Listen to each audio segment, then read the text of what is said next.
Hi guys, welcome to Study to Knowledge. Krishna Chand. Today I shall discuss about history of English. Guys, आज का ये हमारा lecture bilingual होगा, जिसमें आपको स्क्रीन पर दिखाई देने वाली भाषा इंग्लिश होगी और आपको सुनाई देने वाली भाषा हिंदी होगी।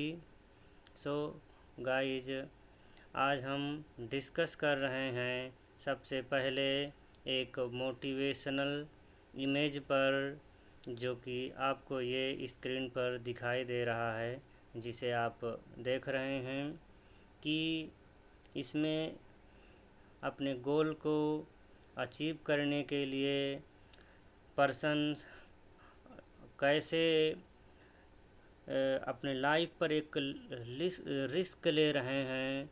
जैसे कि आप देख रहे हैं कि यहाँ पे पहला पर्सन, जैसे कि यहाँ पे आप देख रहे हैं कि पहला पर्सन जो अपने गोल के करीब जा रहा है यहाँ पे, और दूसरा पर्सन भी इसी गोल को अचीव कर रहे हैं। थर्ड पर्सन जो अभी थिंकिंग कर रहा है इस गोल को अचीव करने के विषय में। तो सो गाइज, जैसे कि कहा गया है कि अपने to get success in a life one has to take a little risk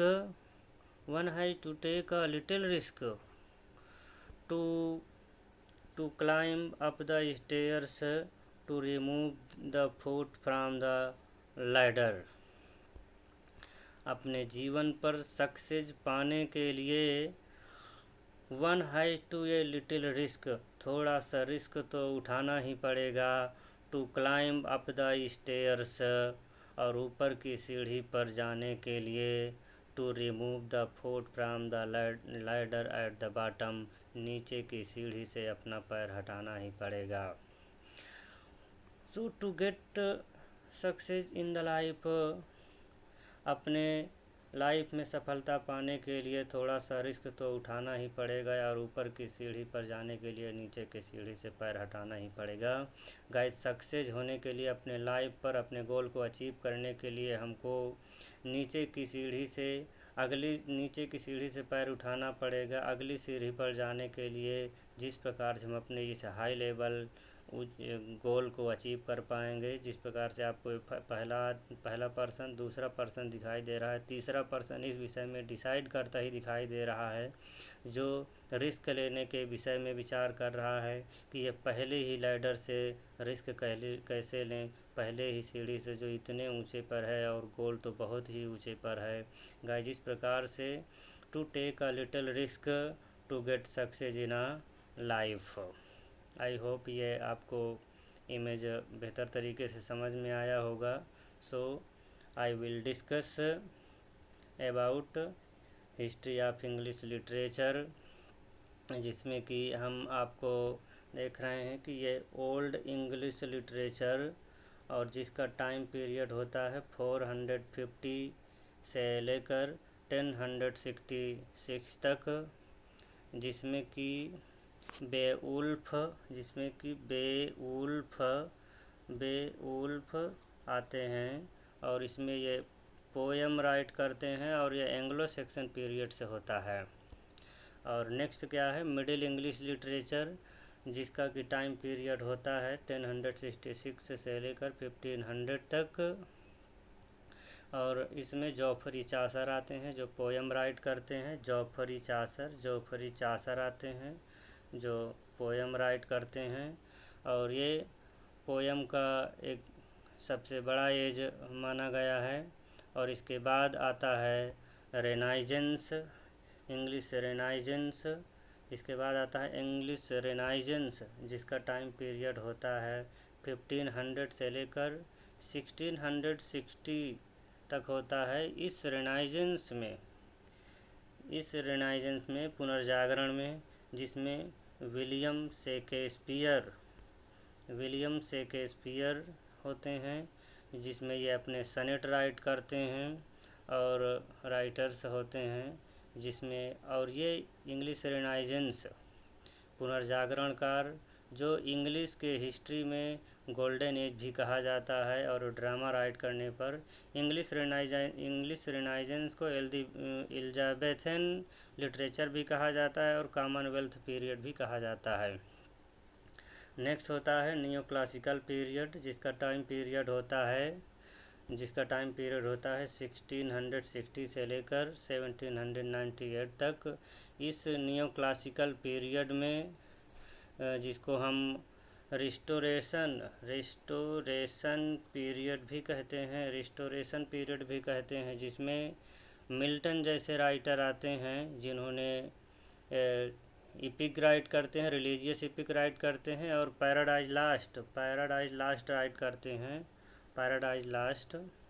फिर इसके बाद आता है नेक्स्ट रोमांटिक पीरियड आता है, और जिसका टाइम पीरियड होता है 1798 से लेकर 1837 तक। और इसमें 19th century, romantic period 19th century, ये जो रेनाइजेंस के बाद का टाइम होता है, इसमें विलियम वर्ड्सवर्थ आते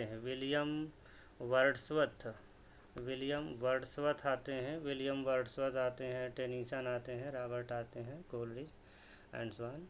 और इस प्रकार से नेक्स्ट जो पीरियड होता है विक्टोरियन लिटरेचर, जिसका टाइम पीरियड होता है 1837 से लेकर 1901 तक होता है। इस विक्टोरियन पीरियड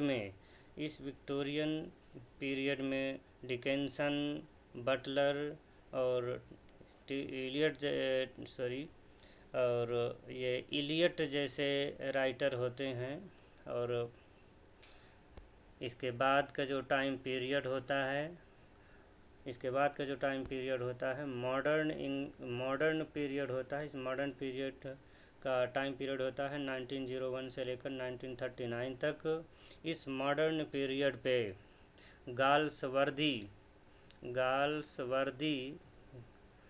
गाल्सवर्दी राइटर आते हैं, बर्नार्ड शॉ आते हैं, हार्डी आते हैं, और ये द मॉडर्न पीरियड होता है, जिसको पिलर ऑफ मॉडर्निज्म कहा गया है। नेक्स्ट हम देखते हैं कि पोस्ट मॉडर्निज्म जिसका टाइम पीरियड होता है 1940 से लेकर 2000 तक होता है। और इस पोस्ट मॉडर्न पीरियड पे टी एस इलियट आते हैं, एंड W.H. आर्डन आते हैं। और इसी में आपको फिक्सन, पोइट्री, ड्रामा और नावल दिखाई देगा, नावल के राइटर दिखाई देते हैं। और फिर इसके बाद नेक्स्ट और जो लास्ट होता है, जो इस समय रन कर रहा है, वो है 21st सेंचुरी।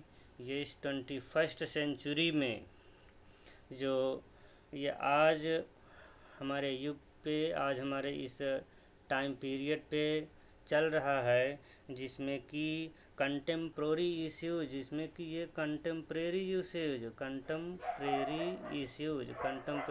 इश्यूज होता है, और ये परंपरावादी होता है, जिसमें कि ये हमारे इस टाइम पीरियड में जो आज दैनिक जीवन पे हमारे चल रहा है, इससे संबंधित पोएम राइट किए जाते हैं, नॉवेल राइट किए जाते हैं, और ये 21st सेंचुरी का हिस्ट्री होता है। इस प्रकार से ये इंग्लिश लिटरेचर, ये सभी इंग्लिश लिटरेचर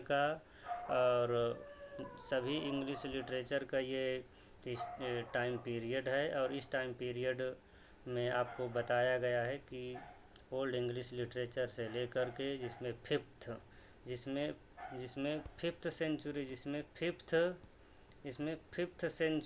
फिफ्थ सेंचुरी से लेकर आपको 21st सेंचुरी तक के विषय में बताया गया है।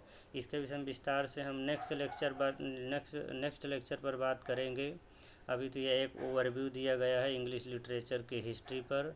अब हम बात करते हैं नेक्स्ट। आप जैसे कि इस इमेज पे देख रहे हैं कि ये ये आपको दिखाई दे रहा है इस इमेज पर ये। और ये सेल्फ रिलिएंट आत्मनिर्भर आत्मनिर्भर बनने के लिए इंडिया मिशन चलाया गया है, भारत अभियान चलाया गया है। तो हमारा कहना भी है कि आप सेल्फ डिपेंडेंट बनिए, आत्मनिर्भर बनिए। और ये हमारा लेक्चर कंप्लीट होता है। आई होप कि आपको ये लेक्चर पसंद आया होगा। अगर आपको ये लेक्चर पसंद आता है तो आप ये लेक्चर को लाइक करें, सब्सक्राइब करें, और आपको पसंद नहीं आता है तो आप इस लेक्चर को डिसलाइक करें। और डिसलाइक क्यों करते हैं ये आप कमेंट बॉक्स पर ज़रूर बताएं। Be happy, save water, thanks for listening, God bless yours.